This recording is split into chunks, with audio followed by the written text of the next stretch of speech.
Hello everyone, my name is Trivesh and you're watching my YouTube channel. So before couple of days I uploaded a video. मैंने एक video upload की थी. In that video I told you about a word profound. Profound word के बारे में मैंने आपको बताया था. That video was about book vocabulary. तो book vocabulary की वो वीडियो थी. So profound means very deep. कि किसी चीज़ की जब मुझे बहुत गहरी नॉलेज हो, if I have a very deep knowledge of anything, तो दैट इज़ प्रोफाउंड. ओके, सो जब वो वीडियो मैंने बनाई तो ऐसे बहुत सारे वर्ड्स होते हैं, there are so many words कि हम वेरी लगा के बोल देते हैं, वेरी ये वेरी वो, but there are we have some separate words also. Okay, हमारे पास कुछ अलग से वर्ड्स होते हैं उस चीज़ को बताने के लिए, तो बार बार वेरी लगाने की ज़रूरत नहीं पड़ेगी. तो today in this video I am going to tell you 5 words. मैं आपको 5 ऐसे वर्ड्स के बारे में बताने वाला हूँ कि हम वेरी लगा के बात करते हैं लेकिन we have separate words for them. So we don't use very with all these things. Okay, तो उन 5 वर्ड्स को देखते हैं. ठीक, so our first word is tiny. Tiny means very little, very short. Okay, we can use this word tiny in amount also. Okay, so very tiny amount. तो tiny means very little, very short. बहुत छोटी जब चीज़ के बारे में बात करते हैं कि ये तो बहुत छोटी है, बहुत छोटी सी है, तो tiny वो चीज़ क्यूट भी हो सकती है. जैसे मैंने कहीं से बहुत छोटा सा पेन लिया तो tiny है वो मेरे लिए.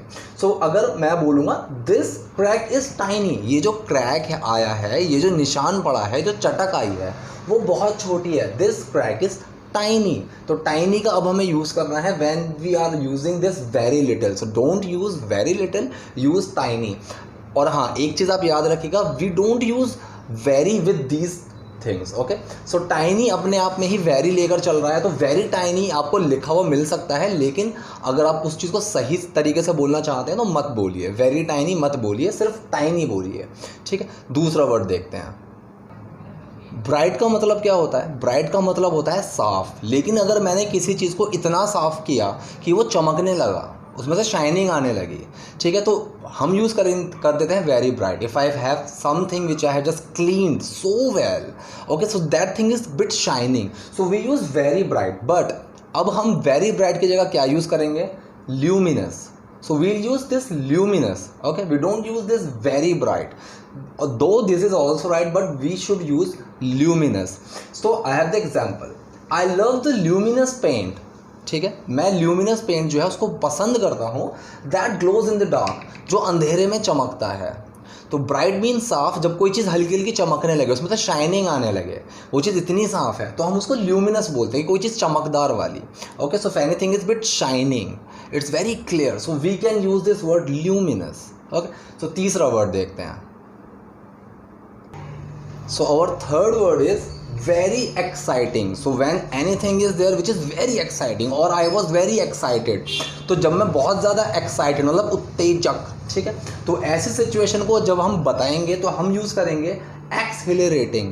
Exhilarating. Okay, तो the example is I enjoyed the exhilarating experience. I enjoyed, this is past indefinite. मैंने enjoy किया. क्या enjoy किया?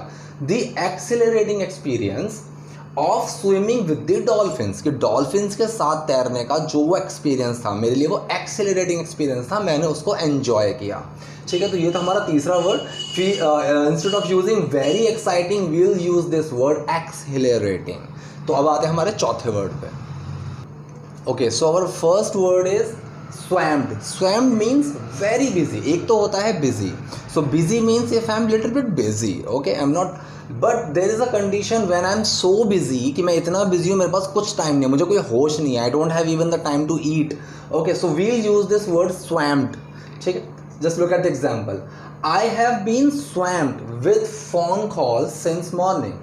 Okay, so I have been swamped, मैं सुबह से ही इतना बिजी हूँ with the phone calls, with phone call since morning, कि सुबह से इतने फ़ोन कॉल्स आ रहे हैं कि आई हैव बीन स्वैम्ड, मैं इतना बिजी था. ठीक है, तो स्वैम्ड का मतलब होता है when I am very busy. So we use this word swamped, कि मैं बिल्कुल ऑक्यूपाइड हूँ. अब हमारे आते हैं हम फिफ्थ वर्ड पे. So our fifth word is exhausted. So when I am very tired, एक तो होता है थका होना, but I am so tired that I can not do anything. So when I am very tired, जब मैं बहुत ज़्यादा थका हूँ, हिंदी में हम बोलते हैं थकान से चूर हो जाना. तो जब मैं ऐसी कंडीशन में हूँ कि मैं थकान से चूर हो चुका हूँ, मेरे अब हिम्मत नहीं है, so we will use this word exhausted. Okay, so I was exhausted. मैं बहुत थका हुआ था बट कुड नॉट स्लीप, लेकिन मैं सो नहीं सका. ठीक है, सो एग्जॉस्टेड मीन्स बहुत ज़्यादा थका हुआ, पूरी जान निकल चुकी है. So we'll use this word exhausted in such situations. सो ये थे हमारे 5 वर्ड्स. अगर आपको कोई डाउट आया है, कोई प्रॉब्लम है, तो आप कमेंट बॉक्स में पूछ सकते हैं. वीडियो पसंद आई है तो लाइक कीजिएगा, नए हैं तो सब्सक्राइब कीजिएगा. Thank you.